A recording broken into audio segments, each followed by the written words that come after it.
College basketball game. Ton of respect for Pat, their staff, their team. For us, they're as explosive as any offense we played this season, no question about it. Um, and the game really came down to, I think our defense in the second half was terrific. I didn't have them prepared the way I would have liked in that first half. You got to tip your cap to Khalifa, hitting those 4 threes. I thought actually at halftime we felt pretty good despite the score. He hits those threes. I thought we were a little sped up on offense. Cam Boozer, what he's doing is unbelievable. His control over the game. I thought it was his best defensive game. Offensively, his efficiency, his ability to make others better. He just, in that first half, he settled us. If he didn't do that, it could have gone out of hand. And then the second half, I could talk about a bunch of different guys. Caleb Foster, man, what he did, controlling the game, getting downhill, making the right play. Dame Sarr's defense, Conwell's a terrific player. And Dame, I think, was an example of impacting the game with not really scoring. And then, Isaiah, doing what Isaiah does.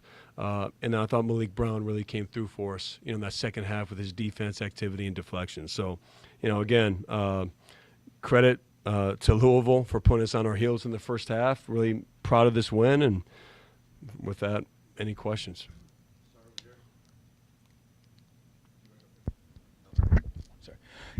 John, you mentioned Cam settling you guys. What makes him good at that? I guess how much of that is just how he plays the game, how much of it is what he does vocally? Like what does he do to settle you guys? And I guess how advanced is he for being a freshman to be good at that? I think the first thing in order, I've been fortunate to see a lot of special players here. The special guys, man, they live it. He lives it. Over Christmas break, he wasn't relaxing. He was working out, training every day. He's watching film. He's consumed by it. And so I think that makes him incredibly prepared, and then it makes him incredibly confident, in these situations. And then I think for him, he just understands what the game requires. Some games it's more – he had 9 assists last game for us. This game, again, he has 27, 8, and 4. And, again, the defense was terrific. So I think it's those two things that really allow him to make such an impact, just his love for the game, his preparation, and then his ability to feel what's required. John, you mentioned Sarr's defense on Conwell. What specifically did you guys do defensively in that second half to hold them to 2 for 17? Well, I'm sure we'll look back and see that, they missed some shots, no question. But I think overall, with a guy like him, you want to make him work for him. And I think the first 2 threes he hit were pretty clean looks. And so that wasn't good. That was on me, not our guys. That was on me. But I thought just the fight, the discipline to make him score over the top. We switched up a ton this game in terms of coverages and all that. But I think it was more about the fight and the effort by Dame, by Caleb, by Isaiah in that second half to really guard. Yeah,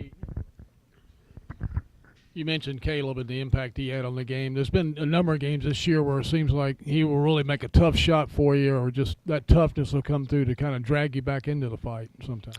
Yeah, I mean, some of our closest games this year, he's put us over the hump, and with really good athleticism on the floor, his ability to create offense for us is key. And then I thought his defense was really good too. Just, again, he guarded Conwell a lot, McNeely, these other guys. So I think that's really important. The fact that you have a two-way guy who's experienced, he's been in these moments, and he was so poised, the whole way. Coach, did Cam, Isaiah, and Cam obviously combined for 7 points tonight? Can you talk about how big it is to have different guys that are able to step up on different nights? And with Caleb, was there anything, said, what do you think led to that second half? I want to say 16 of his points. Yeah, I mean, I think just for him playing instinctually, that was a big thing. And, I think for us, Cam's had a terrific year. I think what Isaiah has done these last couple of games with being such a weapon and us trying to find him in different spots has been important. But we need others to step up and be offensive weapons. And Caleb is clearly a guy for that. I mean, he's scored. I've seen him do that for years. And I think he's finding out just that confidence in any moment. He can do that here, and he really controlled the game tonight. Coach, a little more on Caleb. I'm wondering if you can talk about how over the last 3 years, his role has evolved among his teammates, especially with him having his career high tonight. Yeah, I mean, it's been interesting, right? It's been an interesting ride. And, I just hope he's celebrated because this kind of ride doesn't happen anymore in college. And it hasn't gone smoothly or the best all the time. There's been some really great moments still, though. And I think for him, he believes, and I believe, the best is yet to come.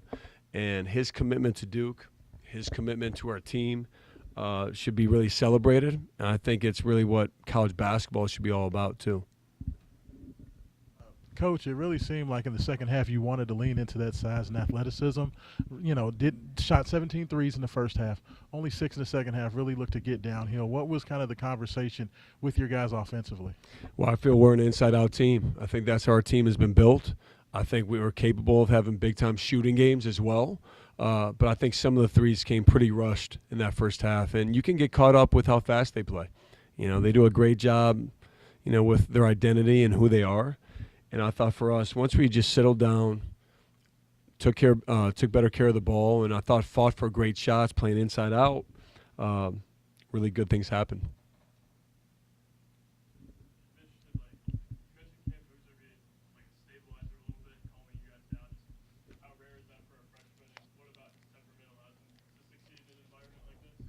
He never changes. He's the same way. If you looked at his face when we're down 10 in the first half versus the second half when we got a lead, he just has a competitive spirit, playing every play. I think a great player, too, something we've talked about, he's playing a lot of minutes, and he's playing more minutes than there even is in a high school game. And so, great players don't get tired. And for him, he's in there a lot. And I thought he did a great job of playing through fatigue. I thought he did a great job with his defense. And then the way he controls the boards, the way he, makes, others better with his passing. It's just a big-time performance.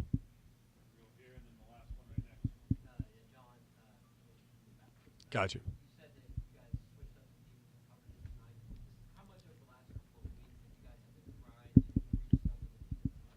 Yeah, it's we've gone through it, and as a coach, you balance coverages, schemes with habits, and that's where we've really tried to just focus.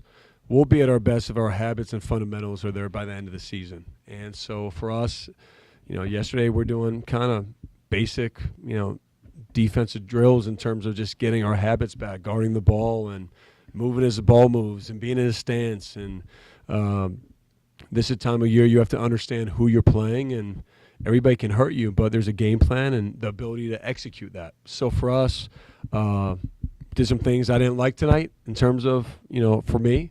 And then we did some things I thought in the second half that was Duke defense. And so how can we build from that and be true to who we are and what's made us really good so far? Coach, I want to ask about Cameron and Isaiah. When they play together, you can tell that they're almost in sync, especially in those pick and rolls on the wings. Speak to what you see when they play on the floor together and how they sort of balance each other out. Well, I see two guys that are really competitive.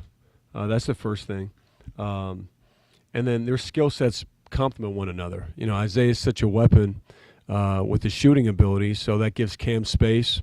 Isaiah's a great cutter, a great mover, which also helps Cam. And then Cam's such a great passer, so he can find Isaiah. And I think the thing that we found is the different guys that can be screeners too. We screen with everybody, and I think that's opened up a lot for our offense. And Cam and Isaiah are such targets when they screen that helps everybody else too. All right, thank you guys.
Ryan, what to you was the difference between the first and second half in terms of the open threes that you were able to get? You got a lot of good looks in that first half. It seemed like things just kind of tightened up second.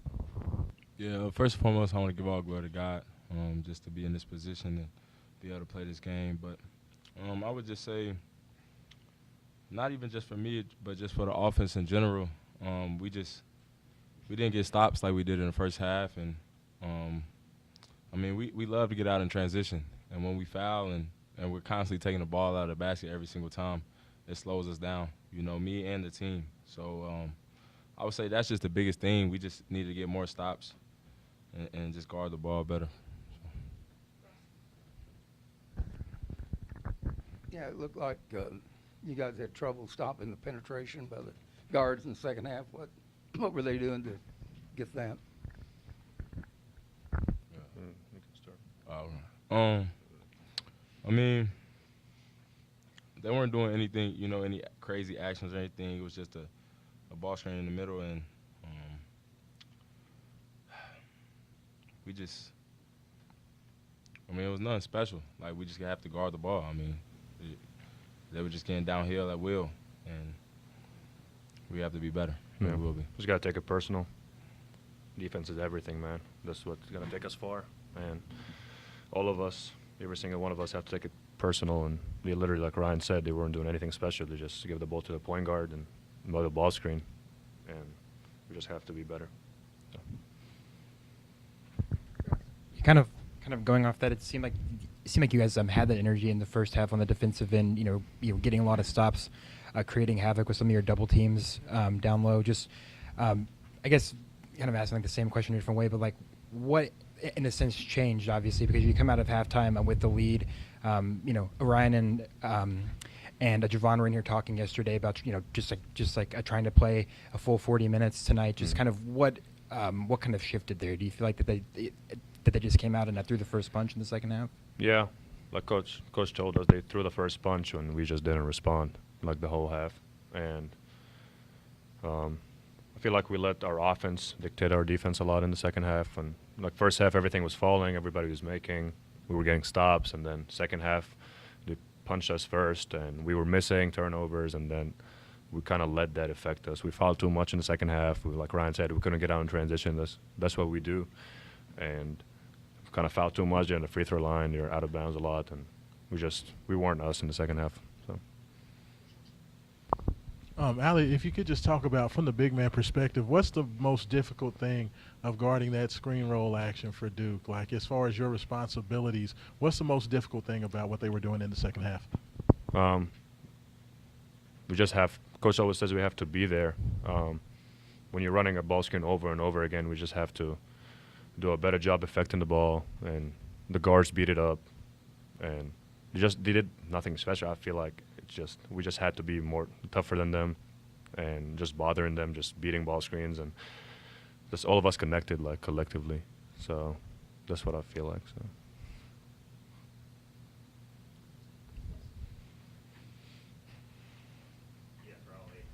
You obviously had a breakout performance today shooting. What worked for you today? What allowed you to maybe have the performance that you had, and how do you kind of take this performance moving forward?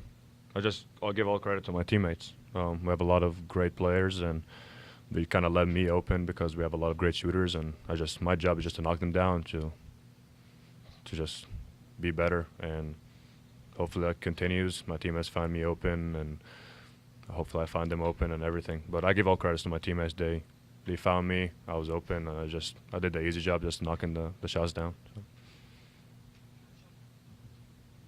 Ryan, if you could just kind of talk about, seems like in the second half of the last couple of games, ball handling has been a little bit tough offensively. Is it a situation where do you think it's fatigue or just like what's been the biggest difference? Because there has been some turnovers in the second half.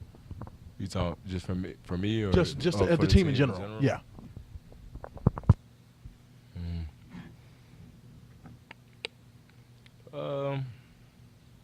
I mean, I would say it kind of goes into like on the defensive end. When we're constantly like taking the ball out of bounds after they score, they can pick us up on defense. make us work all the way up the court, just pressure us, set their defense up, things like that. Whereas if we're getting stops, we get out in transition, the floor is more spaced, and we can get downhill easier. So I would say, it all just reverts back to our defense. Like when we're getting stops, it makes our offense that much easier. But when we're not and we're fouling, it makes it that much harder for us, to do anything, run actions, take care of the ball, everything. So. Yeah, when the defense is clicking like that, did you feel like it was just kind of like an energy and effort standpoint, like during the first half, or do you feel like you were able to get some things off them based on like your scheming and how you're able to draw things up going into the matchup? It's definitely credit to the scheme, but at the end of the day, defense comes down to effort, and just being disciplined. Like at the end of the day, we can have the best scheme in the world, but if nobody's running around and giving the maximum effort, the scheme's not gonna matter. So. Like in the first half, we were flying around and we had, maximum effort, and kind of like Ali said, in the second half, we, at moments allowed, our offense to dictate our defense. Anything else for these two? All right, thank you. Thank you, guys.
Very, very disappointed. Crowd was amazing. The atmosphere was ridiculous. Just very, very disappointed with our performance in the second half.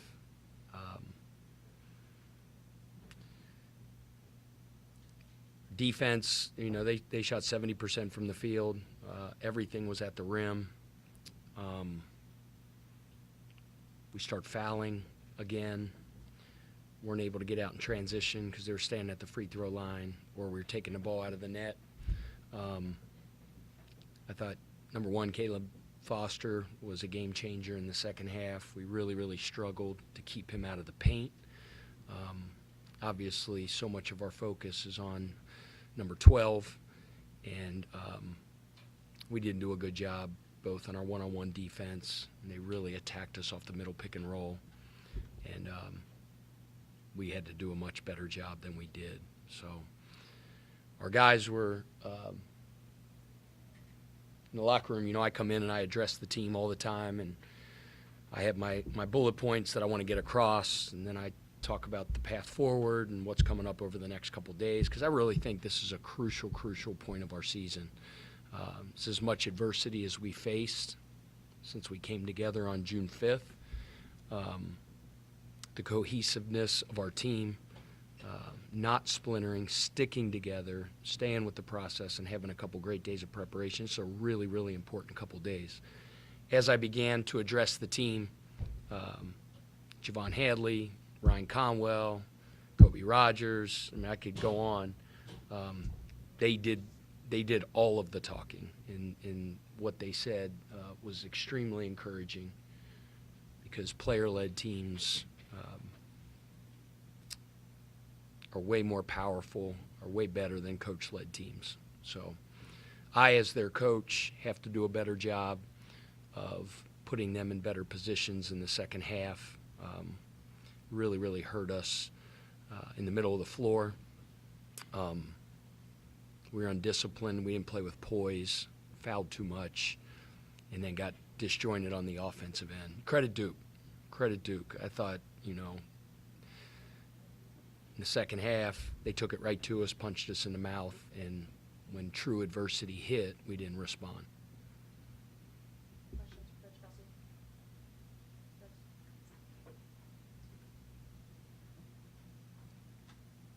Yeah, I guess what kind of changes could you have made on the Yeah, we just on the had to do a defensive better end? job, like in the middle pick and roll. We handled it very, very well in the first half.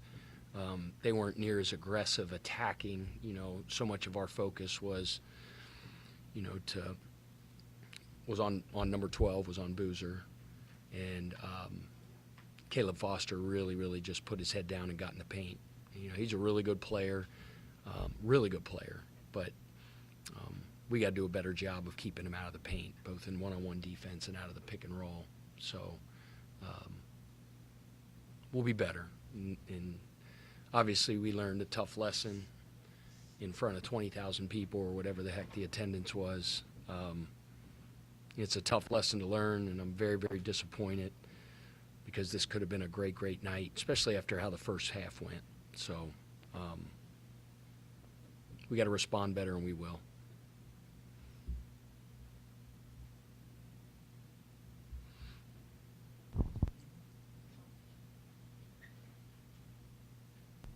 Coach, just in terms of the pick and roll coverage, is it a situation where is it the structure of what you were trying to do? Is it a need for a change and adjust in how you're handling the screen roll? We could have probably should have changed our coverage more.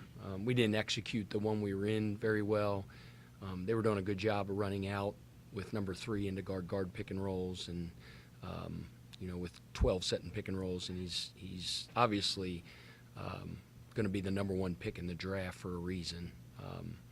He leads them in scoring, rebounding, assist, and steals. Terrific passer out of the pick and roll. And then when we started getting aggressive with it toward the end of the game, they were able to get it out of the ball screen, got it in the paint, and played a little two-man game with the big. So we needed to do a better job with that. And then we got a guard without fouling. There was just too many times in the second half where they were just unintelligent fouls that we keep on working on cleaning up, and then we have to continue to. Pat, obviously you guys are going to shoot threes. How do you kind of balance a second half where, you made 10 in the first, but, in terms of still trying to attack and get to the rim and get maybe good kickouts or something like that, good 3 points? Yeah. Our offense wasn't good enough in the second half either. We weren't able to get in a rhythm. Our screening actions weren't. In the first half we were phenomenal in our screening stuff. Like, they were doing a good job of trying to top block our guys. We were getting in multiple screening actions, screening physically, creating rays of light for our shooters. We were really, really in a rhythm. And you credit Duke in the second half, we weren't able to do that.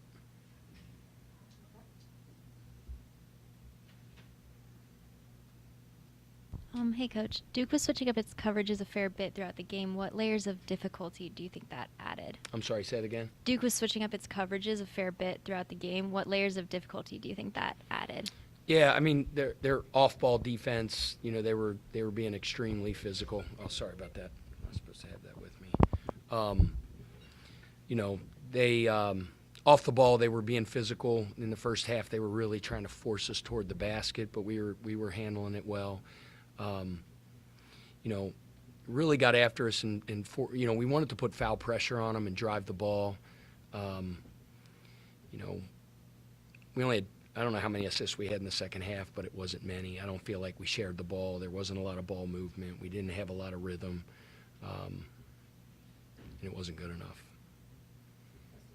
Coach, how important was Ollie stepping up the way that he did early on today?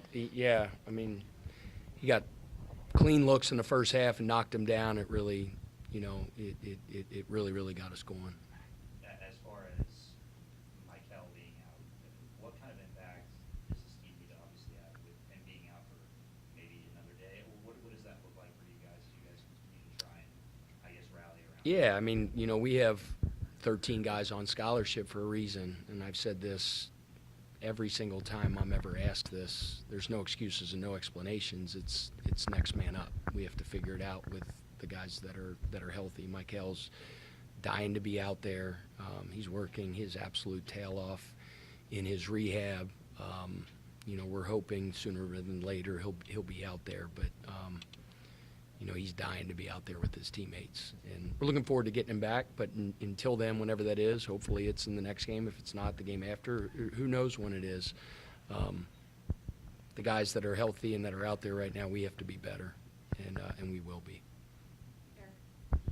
When you look at a second-half defense like that, it's not, I don't want to say effort because I think guys are playing hard, but how do you evaluate it when you take a look at it? Is it something you can change structurally, schematically, or is it just a matter of, I know a lot of it's just buckle down and do it. Where do you think that happens? Yeah, there's always that part of it, like do what we do better, but then there's always, you have to be able to change your scheme, and we try to make some different adjustments, and they exploited them in them, but we just have to be better, both in the adjustments we make and then the execution of it. Coach, 14 turnovers, 13 assists. In the second half of the game, Duke was very physical at the point of attack. We saw some guys lose their handle, mishandle the ball. It's kind of a two-part question. First of all, do you think that was just more fatigue or having to play a lot in the half court? And secondly, I know there's a couple of guys sitting out. Would there be any thought to a couple of guys redshirting, including London Johnson, who just came in at the semester? Would there be any thought to playing him at all this year? No, there's no thought to that right now. First part of your question was what again? Was it fatigue? Oh, no. No, you're always going to credit your opponent and credit the defense. I think they did a good job at, disrupting us, deflecting the ball. Number 6, and he's been around for a long, long time. He's probably the best I've ever seen at deflecting and touching the ball. If I'm not mistaken, he was like defensive ACC Player of the Year a couple years ago when he was at Syracuse for a reason. He's got an uncanny knack for touching the ball and deflecting the ball, but it wasn't just him, it was all of them. We were able to get loose and get free in the first half off the screening actions. I call them rays of light, and getting easy looks. And, man, I didn't feel like we had any of them. But we didn't play connected, and that's indicative of the assist total. We need to share it better and get into a better rhythm offensively through executing better.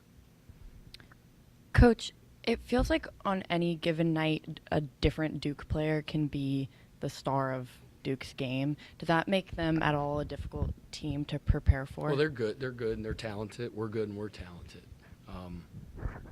I'd mentioned, number one, Caleb Foster really stepped up in the second half and gave them a huge boost, and we had a heck of a time keeping them out of the lane and keeping them away from the rim. But there's no doubt they're talented. They're very good, but so are we. All right, thanks, everybody. All right, thanks.